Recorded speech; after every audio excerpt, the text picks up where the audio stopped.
E aí galera, Lucas Dias na área para trazer o vídeo de perguntas e respostas do canal. Então, sem mais delongas, vamos à primeira pergunta. A primeira pergunta é feita por esse usuário aqui que eu não consigo pronunciar o nome, mas ele pergunta qual o fim eu espero de Jujutsu Kaisen e como eu gostaria que fosse esse final. Rapaz, isso daqui eu acho que é um pouco difícil de prever, porque Jujutsu Kaisen tá bem imprevisível, mas o que eu espero, acho que é até possível de acontecer, é que o Itadori vai morrer, de alguma forma ele vai conseguir trazer de volta o Sukuna para o seu corpo, e o Megumi e a Nobara vão sobreviver. De resto, vai morrer mais uma galera, vai sobrar pouquíssima gente. O Megumi eu acho que vai organizar ali a sociedade Jujutsu, que era o sonho do Satoru Gojo. E de resumo é isso. A maioria morre, Itadori, que é o personagem principal, morre. E sobrevive Megumi, Nobara e mais uns 3 aí. Ao menos é o que eu espero e que eu acho que vai acontecer. Só que eu acho que eu vou errar, viu? Porque tá muito difícil de prever Jujutsu Kaisen ultimamente. Já a segunda pergunta é do Carlos Eduardo. E ele pergunta quais os personagens mais prováveis de acabarem mortos, na minha opinião. O GG tem sido bem imprevisível esses últimos tempos, mas ele adora passar a faca na galera. Abraços! E olha, eu fiz um vídeo com um tema um pouco parecido com essa sua pergunta aí, mas com a visão do Kinjaku. Quais as pessoas que ele precisa matar para concluir o seu plano? E é uma galera, tá? Eu acredito que o Yuta provavelmente morra, acredito que o Hakari também talvez morra aí, e quem sobrevive seria a Maki daquele grupinho principal. Quem participou do jogo do abate, a maioria morreria, então eu acho que ainda vai morrer gente pra caramba. Até mesmo o Higuruma eu acho que vai morrer, o Takaba também. E essas são as pessoas que eu acho que vai morrer. Uma que eu achava que ia morrer e não acho mais é o Choso. Porque o Choso já sobreviveu à batalha contra o Kenjaku, então eu acho que agora ele passa vivo até o final. Mas basicamente seria todo mundo que participou do jogo do abate, menos o Itadori. Esse é meu palpite. Já o Luindique pergunta, o que você acha da mudança de Veda caído para anjo caído nas traduções? Sabemos que são seres completamente diferentes. Assim, na tradução que eu peguei já estava com um anjo caído, mas mesmo sendo Veda ou anjo caído, na minha opinião, não muda muita coisa não. A intenção, na minha opinião, é passar que o Sukuna fez parte de um grupo, aparentemente, e ao menos a partir da visão desse grupo ele cometeu um certo pecado, digamos assim. Então eu acho que sendo Veda ou anjo, esse intuito é passado pra gente.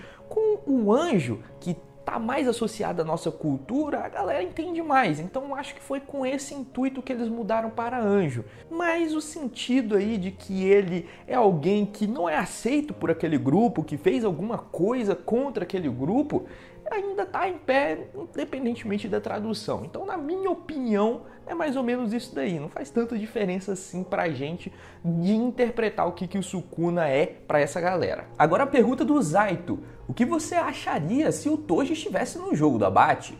Quais personagens você acharia mais legal dele enfrentar? E quais desses possíveis personagens ele poderia ganhar? Bom, agora vai ser uma resposta um pouco polêmica e talvez muita gente interprete como contraditória, porque o Toji é um dos meus personagens favoritos, eu acho a história dele muito maneira.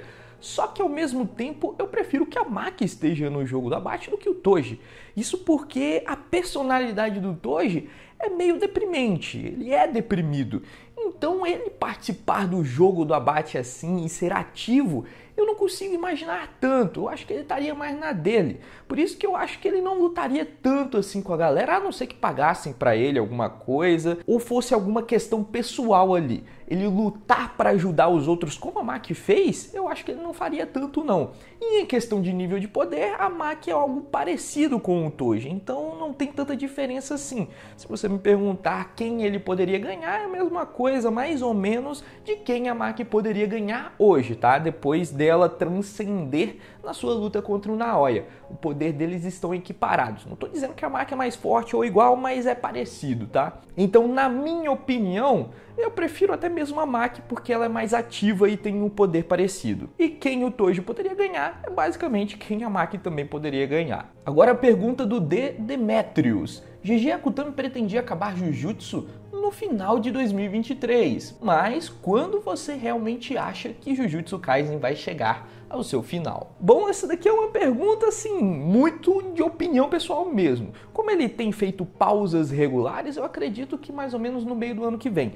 mas não acho que esteja tão longe assim de acabar mesmo não. Agora a pergunta do Apolo Pinheiro. Ao ver a nova evolução dos cortes do Sukuna, o Kenjaku não esboçou reação alguma. O que você acha que o Kenjaku tem em mente para passar a perna no Rei das Maldições? Cara, assim, eu vi uma expressão sim do Kenjaku, tá? Só que era uma expressão meio de que ele esperava que o Sukuna ganhasse com algo surpreendente. E por ser essa a expectativa do Kenjaku, então ele não ficou surpreso, digamos assim. Foi algo que ele já esperava, só que ele não sabia o que vai acontecer. É como se ele já soubesse do impacto que é o Sukuna, do potencial do Sukuna, e que ele traria algo incrível, e por ele sempre trazer algo incrível, meio que ele não fica surpreso. Eu acho que foi mais ou menos essa a reação do Kenjaku. Agora, o que ele vai fazer para passar a perna no Sukuna?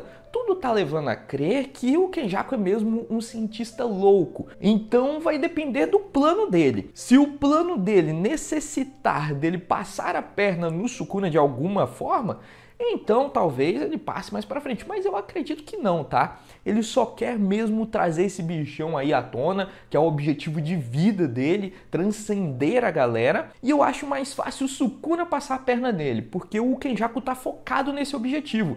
Já o Sukuna é um pouco mais volátil, ele quer se divertir, isso daí é um objetivo muito mais volátil do que trazer o bichão. O objetivo do Kenjaku é fixo. Então é muito mais fácil o Sukuna atrair o Kenjaku do que o contrário. Na minha opinião, tá? Pode ser que aconteça justamente o contrário.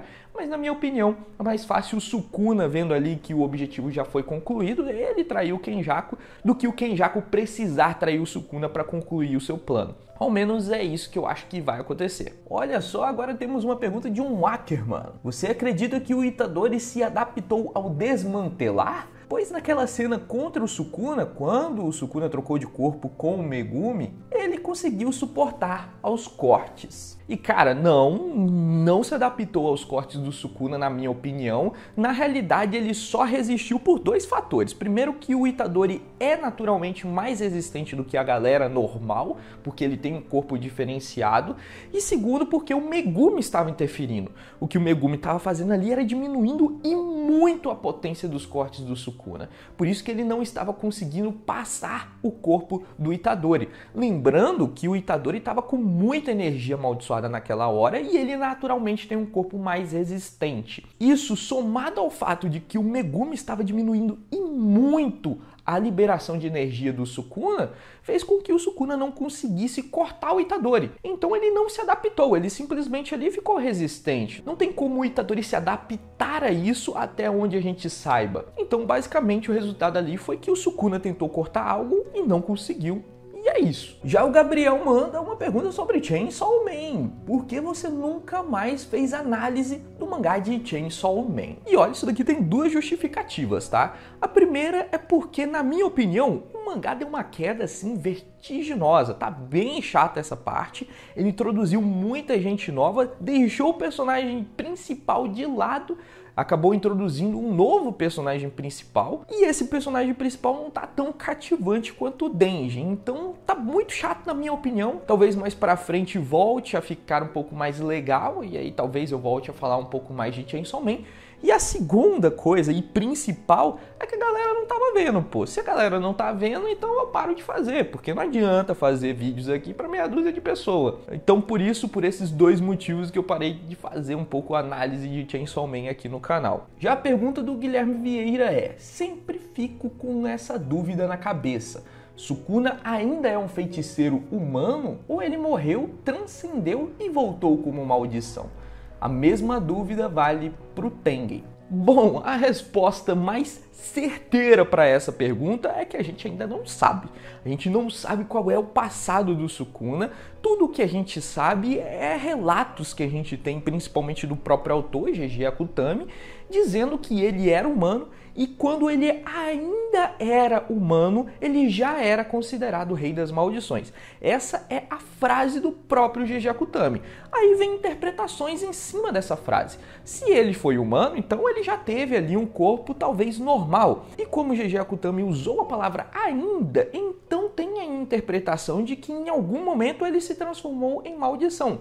Pode ser igual ao Tengen. O Tengen, ele era humano, isso daqui é certeza, e por viver muitos anos e não mudar de corpo, aquele corpo que era da Riko, que foi morta pelo Toji, ele transcendeu. Então virou algo mais perto de uma maldição. Ele começou a ganhar um corpo feito de energia amaldiçoada pura. Por isso que o Kenjaku conseguiu absorver o Tengen, porque o Tengen acabou ganhando aí um corpo mais feito de energia amaldiçoada, o que é próprio das maldições. Na minha teoria e na minha concepção, eu acho que o Sukuna estava passando por esse processo. Mas isso daqui é teoria. Isso porque a gente viu o Sukuna ganhar 4 olhos e metade do seu rosto estar deformado. O que deu a entender que o Sukuna estava passando ainda por um processo. Acredito eu que seja o mesmo processo que o Tengen. Ele estava aos poucos se transformando em algo mais parecido com uma maldição, assim como o Tengen. Mas isso daqui é teoria, tá? Tudo que a gente sabe até o momento é essa frase do GG Akutami e as imagens que a gente tem do seu passado. Tudo além disso é só teoria. Aí você tira a sua conclusão. E a última pergunta é a pergunta do Owen. Tu é gay, mano?